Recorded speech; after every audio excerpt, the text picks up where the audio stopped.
So here in the last lecture I talked about approaches which are in general used for developing the metallurgical joints. Okay, and whenever there is a metallurgical joint, its strength is far better as compared to those cases where non-metallurgical joints are produced. Okay, so like say it is in the fusion joining or the solid state joining or the adhesive joining kind of approaches, or in between we have the solid liquid joining process like the brazing and soldering also. So the solid state joining process is one where we don't bring the things to the molten state, and the joint is the base metal components are maintained in the solid state only, and there is no fusion as such. So to facilitate the metallurgical joint even in the solid state, the different approaches are there about which I have talked. Like in almost all the cases, it is the diffusion which will be participating in the process of developing the metallurgical joint, irrespective of the process, except in the adhesive joining. Okay, so the diffusion is invariably the part of the metallurgical joining in solid state joining processes, and this is realized through the, like say, the plastic deformation, so that the things are very close to each other to facilitate the metallic continuity across the interface of the components to be joined, so that the diffusion can take place. The same is true for, to some extent, your solid liquid joining process, where still the base metal remains in the solid state and only the low melting point things are brought to the molten state. So still in these cases also, like the diffusion as well as the metallurgical interactions take place, and they develop the moderately good strength joint, not very high or not very strong joints, but moderately strong, moderately comparatively medium, or you can say moderate strength joints.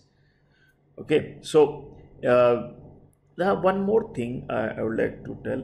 We always prefer that the component is joined, like say if there are two components, these two are joined, if these are to be joined, then if these are joined without doing anything, like say do nothing kind of thing, then this is the best situation. But you know, things do not happen automatically, nothing happens automatically, you have to do something.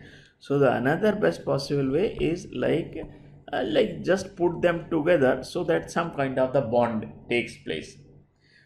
This is somewhat true when the two surfaces are brought very close to each other and they are very smooth. So this is what is achieved in case of, although it is a weak joint, but still it is realized in case of the slip gauges. Like the slip blocks, gauge blocks are put one over other, and when you try to separate them, it requires some force. So because of the too closeness between the two surfaces to be joined, some kind of the physical and the atomic forces, they bond each other and then try to develop some kind of the bond. Still it is not a cold bond, but these are the kind of physical forces and atomic forces which will be acting and bond, trying to bond. This bond is weak actually, it's not very strong for the engineering purposes or the functional purposes. Okay, so the next best possible thing is, like say, if without doing anything, if you cannot develop very strong joint, you must do something. So the next possible thing is, like say, let us use the solid state joint. In solid state joining, mostly it is preferred that the heat input is negligible and through the plastic deformation the joint is being developed. So in this case, because of the low heat input, the associated thermal damages to the base metals are minimum, and that is why it is expected that the joint performance will be good. And thereafter, in terms of the heat input only, we have, like say, the brazing and soldering kind of thing, where solid state joining, brazing and soldering kind of thing, you can say, where some heat input is given to facilitate the melting of the low melting point filler metals. So this is the next one. And then we have lastly the fusion joining. Okay, so the fusion joining processes. So if you see these in fusion joining, you know that the edges of the components to be joined they are brought to the molten state. If you see all these processes, these are in increasing order of the heat input. We always want that, since whatever heat is being given, it will be causing the thermal damage to the metal, and because of this thermal damage, you see the performance is compromised badly.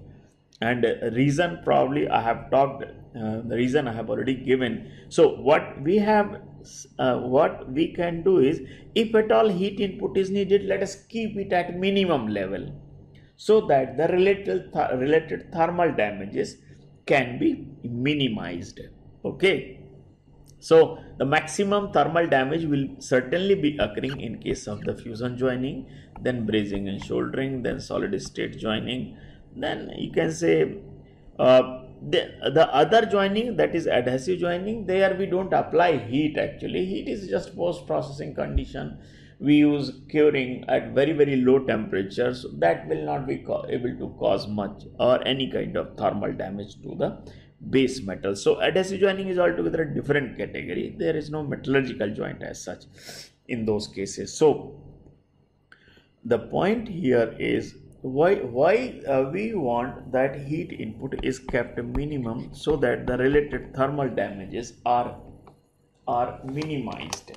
Okay, and are these thermal damages equal for all types of the metals, or we can take liberty in some of the cases, and we can use any heat input whatever we want. Okay, so that is the another aspect related with this heat input.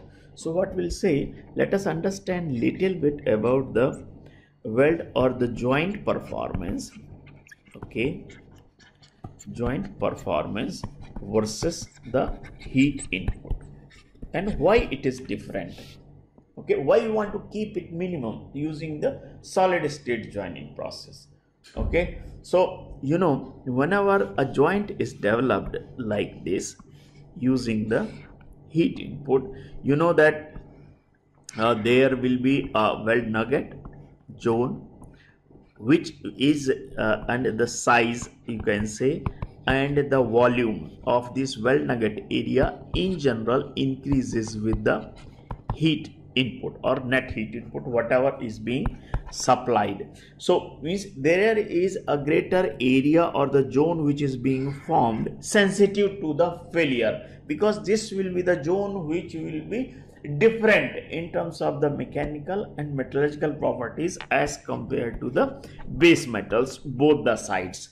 Okay, so this is one thing. And the second reason is, both sides you get the one zone which is being affected by the HZ, affected by the heat, that is what we call is HZ. So more the heat input, greater will be the width of the HZ. So HZ is also creating trouble, and at the same time there will be more problems related with the residual stress developments. More the heat input, greater will be the things related with all around which will be experiencing the differential expansion and contraction. So the residual stress related things are also increased when the heat input is more. And one thing which is I think everybody will appreciate, that heat input whatever we are giving during the joining, that will directly be affecting the cooling rate in process after completion of the joining. So what we say that like say the cooling rate is found inversely proportional to the heat input, whatever net heat is being delivered for developing the joint. So higher than heat input, lower will be the cooling rate. This is very simple thing. High H net will be leading to the low cooling rates. You know, low cooling rates, all of you are aware of, they simply promote the undesirable things. Undesirable thing primarily in terms of the like metallurgical aspects like coarse grain structure. So higher heat input, lower cooling rates, coarse grain structure, because there is a lot of time available for grains to grow during the cooling phase. Okay, so probably I have talked about this. If you say we drop the time versus temperature plot, okay, so for very low heat input, high energy density processes, say for laser, it will go like this.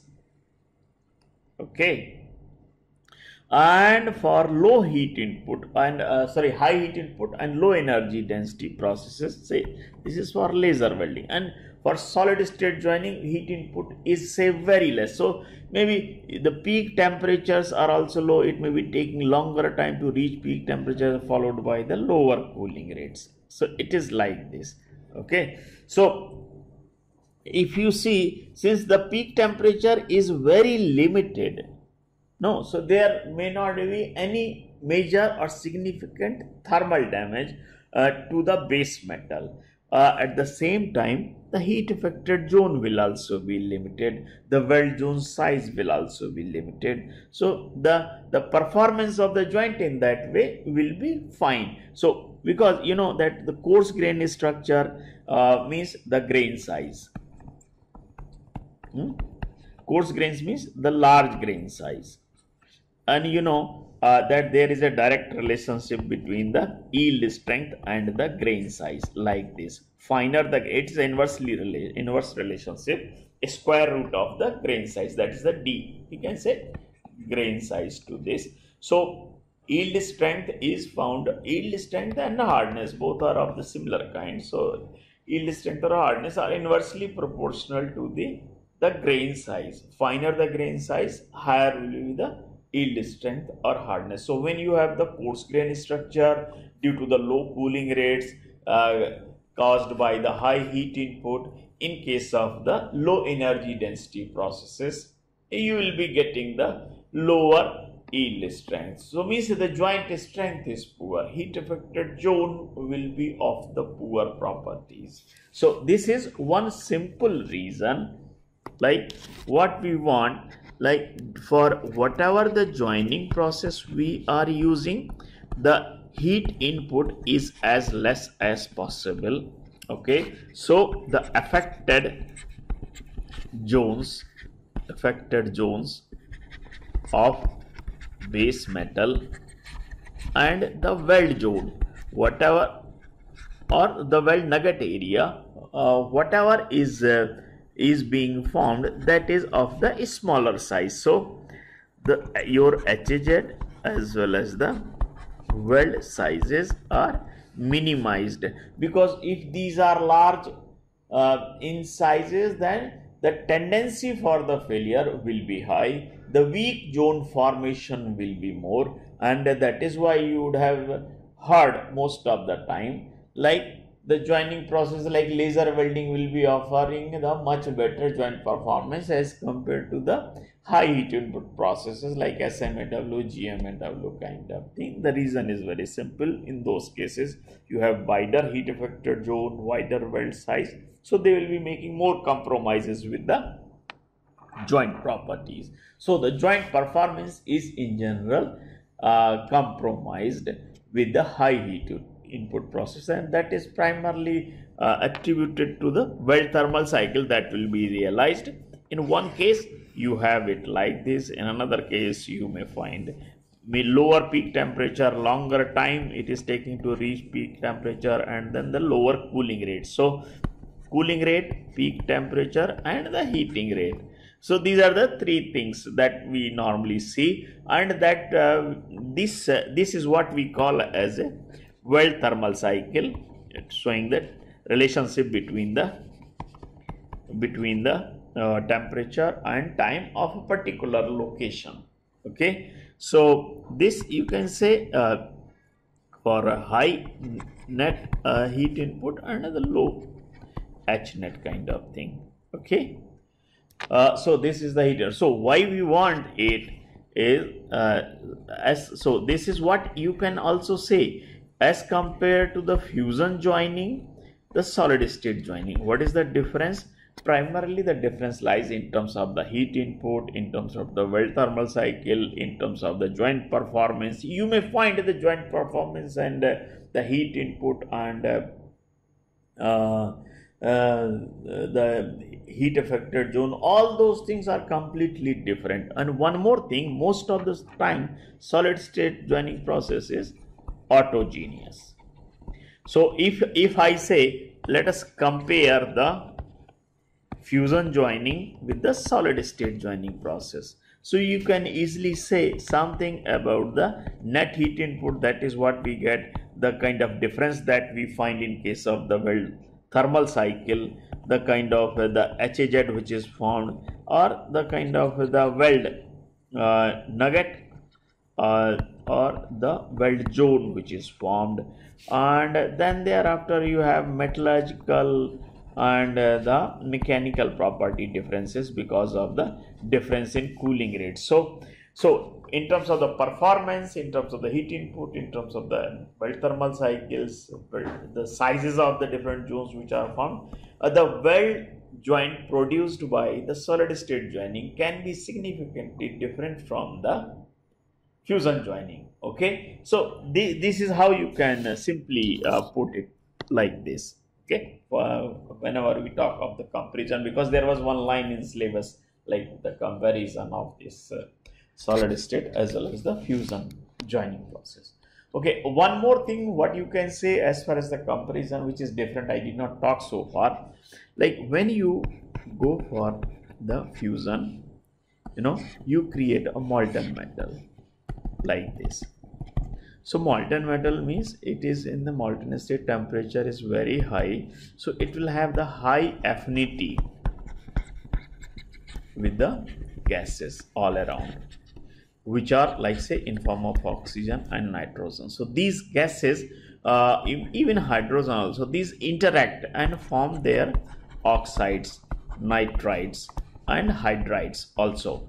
Okay, so the thing is, all these either they will get dissolved to form the pores if they are not able to escape, or these oxides and nitrates will be there as the inclusions. So these defect formation tendency is certainly there with the fusion. Okay, on the other hand, in solid state joining your temperature is limited. Okay, so since with the increase in temperature, affinity, reactivity of the metals with the gases increases if the temperature is low, so that kind of the tendency is less.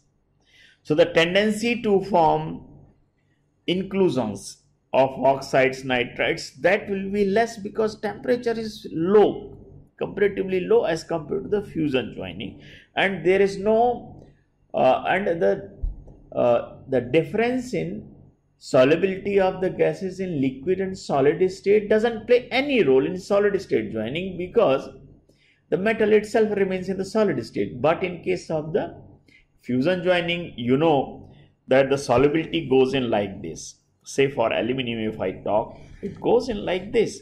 So this is the temperature at which say temperature, so melting point you can say here.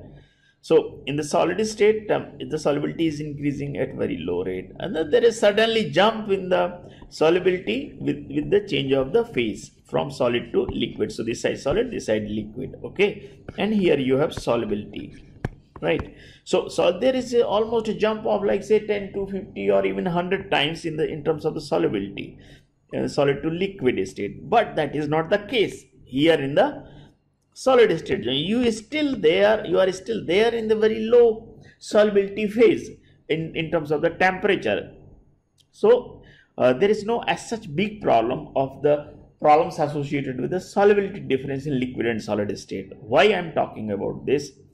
Because when the gases are dissolved in the molten metal, welding is happening very fast, cooling rate is high, so all the gases remain in the weld metal itself. They tend to get trapped and leading to the development of pores, deteriorating the joint properties. Okay. In case of the solid state joining, since all these conditions do not exist, so the you don't need any special protection. In solid fusion joining, you need protection in form of, like, say, there may be shielding gases of argon or inert gases like helium, carbon dioxide, inactive gases like CO2, and inert gases like argon and helium. So those you need for protection. Likewise, in SMAW process, the coating will be decomposing and providing the sealing. Like in electron beam welding, you need vacuum. So there are different approaches which are used to protect the weld from the atmospheric gases. But that may not be the case for this solid state joining, except in diffusion bonding, where we need vacuum to facilitate the very close metallic contact between the components being joined. Okay, and for that we need a vacuum only. So this is another aspect. Protection to the base, production of the base metal during the solid state joining is completely different. That requirement is completely different in case of solid state joining as compared to the fusion joining. Okay, so there may not be any issue related with the inclusion kind of thing. Okay, so this is the another way. Now coming to the way by which you can say the heat or the deformation in solid state joining are affecting to the base metal. So in solid state joining, the heat and deformation, these are the two will be playing in any case some kind of the role. Either it is generated internally or it is applied from the external sources to facilitate, whether it is solid state joining. Heat is there, but it may be very limited. Okay, so that there is no fusion as such. So how the heat and the deformation affect the different metals? So probably about this I have talked earlier. Solid solution strengthening. Can anybody respond? What is this? Any student who is listening, can anybody respond to this? What is solid solution strengthening? No idea? Yeah.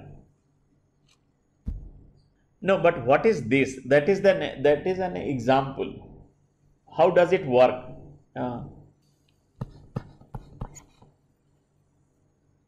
Okay, yeah, good. Right. So what is there in solid solution strengthening? Like there is a regular arrangement of the atoms in the metals. Okay, so either you replace some of the atoms with the allying element. Okay, this will be an example of the substitutional solid solution, right? Substitutional solid solution. So this also increases the strength and hardness with the alloying, but the increase in strength or change in strength is very limited. The second example here in the solid solution strengthening is in the regular arrangement of atom, you put some foreign atoms at the interstitial spaces. So that is called interstitial solid solution strengthening. This is found to be more effective, and iron carbon systems are based on this. While other, like example that you gave in, is of the substitutional solid solution strengthening. In case of the grain refinement, you have to ensure that your grains are finer. Okay, so like this, in a given volume of the metal, there are more number of the grains, so more grain boundaries, so they will be making the effective resistance to the movement of the dislocations and thereby increasing the strength.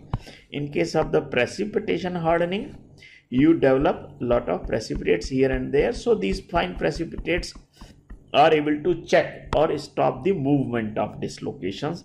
In transformation hardening, the complete change in phase is realized, say from soft phases are transformed into the harder phases, like say the ferrite and pearlite, they are transformed into the martensite and bainite through the controlled heat treatment. Then there is a dispersion hardening. In case of the dispersion hardening, it's just like an example of the composite.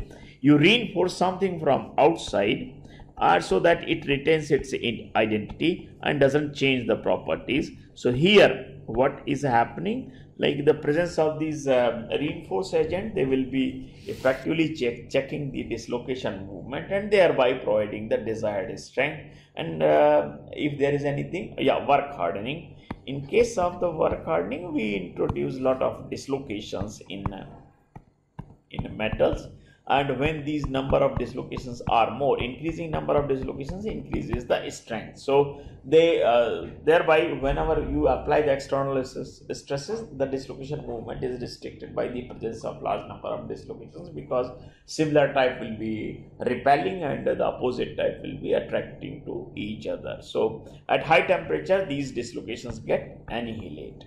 Okay, so that is what is called a recovery. So my point of talking about these mechanisms is the solid solution strengthening. When we apply heat, nothing happens to the presence of these alloying elements, and that's why it retains its properties by and large. Same is true for the dispersion hardening. So when heat is applied to the dispersion strengthened metals, the reinforced agents remain there, and by and large the properties are not affected much. But other metals strengthened by the other mechanisms like grain refinement, precipitation hardening, transformation hardening, and the work hardening. In all these cases, whenever the heat is applied, the properties are affected significantly. Now this effect most of the time is undesirable, but it can be desirable as well as in some of the cases. So what we say, the metals is strengthened by the grain refinement, precipitation hardening, transformation hardening, and work hardening. These you can say as a sensitive to the heat with respect to the welding or joining. Okay, so in all these cases efforts will be made to reduce the heat input. Heat may not be causing much of the damage in case of the dispersion strengthened and the solid solution strengthened metals.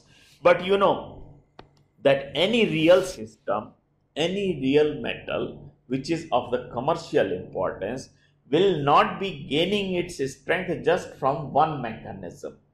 Like say you take any example, even if like say there is a copper zinc example. So copper zinc maybe you will be producing through the casting route.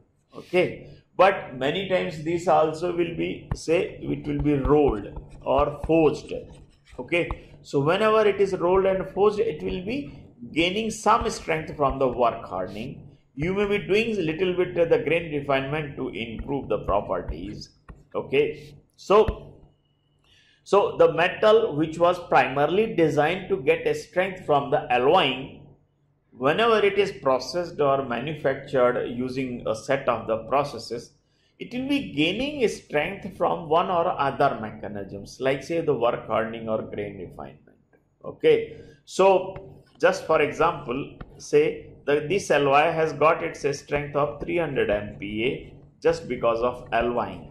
Okay, so when you subject it to the grain refinement and the work hardening, say separately, grain refinement contributed to the increase of strength 300 MPa and followed by the work hardening resulted in the increase in strength of 360 MPa. Okay, so this is coming from the work hardening, and this is contribution coming from the grain refinement. Now when you apply heat, so what will be happening when you apply heat? The grains will get coarsened. Say this is the weld nugget area. Let us not talk about it. Talk of the HZ kind of thing, because you can alter this from very thin to very large zone. You have lot of options to alter the nugget area, but you don't have many options for the heat affected zone. Okay, so when your heat is there and it is being given to the metal in the heat affected area, your the properties which are getting compromised in this particular case, they are both, like say the work hardening effect is getting lost because of the recovery. or annihilation which will be taking place in the HAZ area because of the high temperature. The second reason is the grains are getting coarsened, which were fine, now they are getting coarsened. So what you can lose, a metal of copper zinc alloy which had a strength of 360, after the welding it may lose to 300 maximum. That is what you can lose maximum, because the minor effect coming from the work hardening and the grain refinement, that can be lost due to the application of the heat. But those which are exclusively strengthened by the grain refinement only, or by the work hardening only, like say aluminium, or say any particular metal you take, say it is just strengthened by the work hardening. So on the application of the heat, strengthened from say 120 from 120 MPa to 200 by the work hardening. So when you apply the heat, all the work hardening effect will be lost and your strength will be coming down again back to the 120 level. So metal which was strengthened, you see, for industrial applications through the work hardening up to the 200 MPa, when you apply welding, due to the application of the heat during the joining, what you are losing? You are losing all the gains imparted during the work hardening. That is of 80 MPa you are getting lost. So your the HAZ will be forming a weak section. Okay, so there is a big problem, as or you can say the problem related with the heat affected zone and the heat are primarily associated with the metal and its strengthening mechanism. What is the metal strengthening mechanism which is contributing towards its strength? Okay, so as I said, mostly the work hardened, grain refined metals, in these two cases, when we apply whether fusion or solid state joining, let us talk only the heat affected zone. So heat affected zone, in both the cases, they will be getting softened like this. So the base metal is, so this is the formation softening, and as you go away from the interface or from the HAZ zone, from the fusion boundary zone, your hardness will keep on increasing. So this softening indicating that this is the zone where the joint has weakened very badly, and it is true for both work hardening as well as the grain refinement heat affected zones. Okay, and like say, as I said, the for solid state and dispersion hardening effect is not much. Precipitation hardening, thus this is also true for the pH, precipitation, work hardening and the grain refinement. So all these get softened by the heat which is being given either during the solid state or during the fusion joining. In case of the fusion joining, effect will be much severe, and there will be greater compromise with the joint properties. Okay, now story of the transformation hardening is altogether different. So about that maybe I'll talk when we'll talk of the steels and like that. Now coming to the okay, let us talk about one very interesting thing.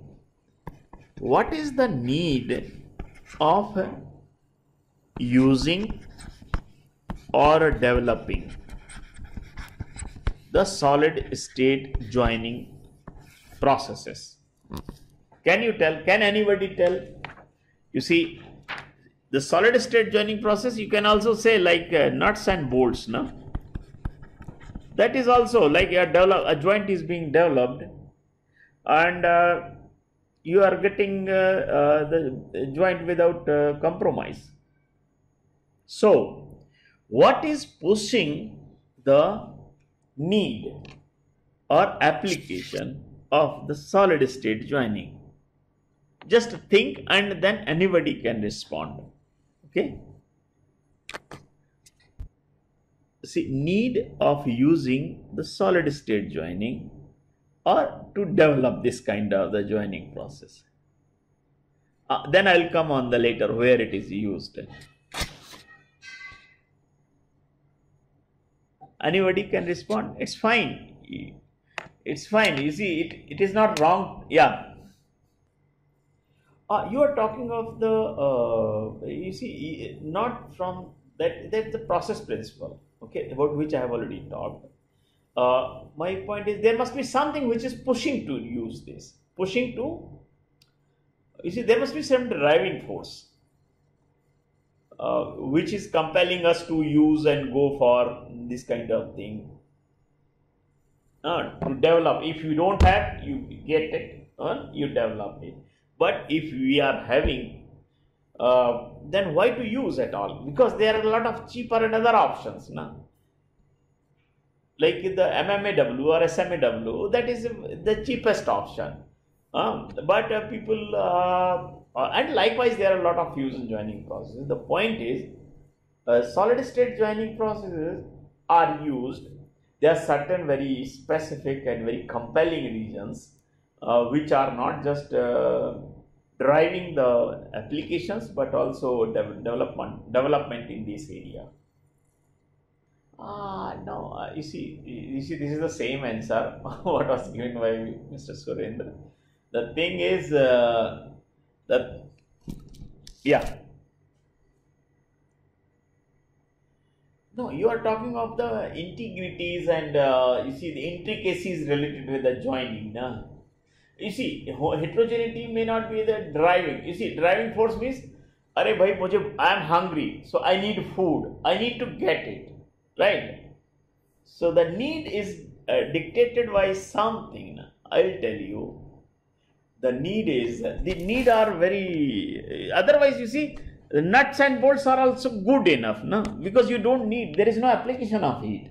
You see, all the justifications, whatever are being given, they can simply be neutralized through the nuts and bolts. That is also kind of the solid state joint only, because you don't, you don't apply any heat and still you get the joint, which is very reliable. All Howrah bridge and so many bridges are, they were developed using the rivets only, no? So let me tell little bit only.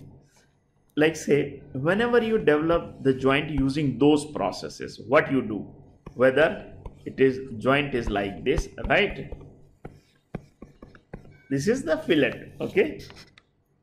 Or you develop a joint like this, a simple butt, or any kind of the joint. In all these cases, most of the time we apply. This is one thing, we have to use the filler. So that will be contributing to the addition of weight. And addition of weight is not preferred in many cases. Even in rivets, in riveted joint you have to add rivets. In nuts and bolts you have to use both nuts and bolts in your typical common mechanical joining. But in lot of applications, we don't want any gain in weight. So if the weight is critical, then certainly we have to look for those things where the process is autogeneous. You just fuse. But in number of cases, even fusion, this is not acceptable. No. So in fusion, autogeneous is not workable in number of cases. In many cases, still it is workable. Okay. So, the weight, we want to have a joint without any contribution or addition to the weight. This is one thing. The second thing, you see, the people or the technology has always been used to develop the things so that they can survive in extremely hostile conditions. What is that? Like say, hostile conditions of very high temperature, hostile conditions of very high corrosion, or very high erosion. You see, you have welded something is not able to sustain due to the corrosion or due to the erosion, then what will happen? The joint will be opened and your the assembly will fail. So there are two aspects.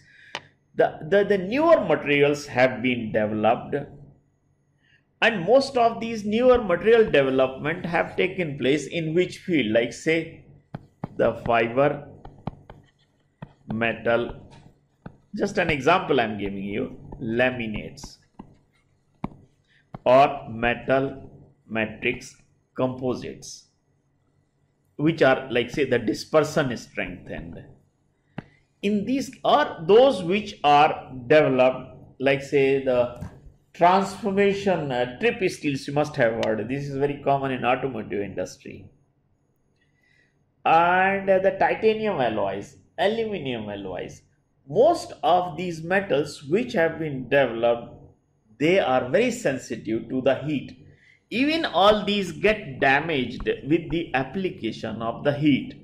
So whatever the newer materials are being developed, if they are extremely sensitive to the heat, then certainly you have to use those methods where heat input is less. So this is where you can say both the students who gave the answer of like lower heat input, certainly it will go in that favor. But need is what? You are having those metals which are sensitive to the heat, especially the newer metals. You are adding something, and in metal matrix composites, your the dispersion, whatever you have reinforced, that is getting thermally damaged or that is getting dissolved. So you are losing each and everything. So this is the second thing. Third thing is the damage tolerance. Damage tolerance. I hope you will be knowing about this word. All metals and assemblies, they are designed in such a way that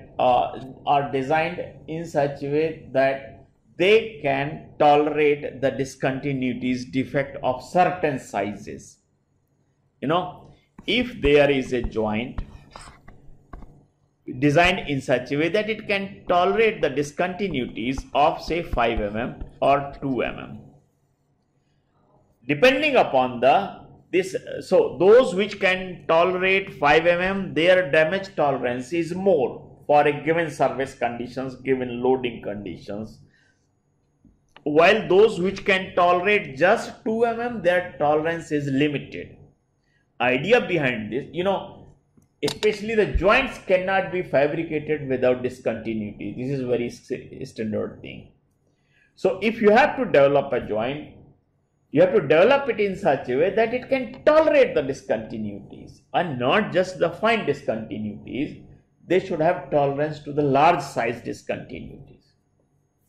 And when you develop a joint using the application of the high heat input, especially these problems are more. The tolerance is less because your properties are getting compromised both in weld and heat affected zone. Okay. So that tolerance has to be enhanced. And for that, since the compromise with the weld and HZ properties are negligible in case of solid state joining, so the damage tolerance is enhanced. Okay. I'll continue with these aspects in the next lecture. I have to give a break at this stage because of this, and so we'll continue from here onwards in the next lecture. There are a lot of things because this is a fundamental chapter. So I will talk of a lot of things about the joining and the welding related and the basics which actually matters in case of the joining. Okay. Then gradually we'll reach to the solid state joining and other basic things. Furthermore, I have shared one PDF. It's about overview of the solid state joining. Please go through that, and it talks about all principles, advantages, limitations, and applications also of the different solid state joining processes, just to get some idea of. Okay. So that's all from my side for the day. If you get any query, just please let me know. Okay.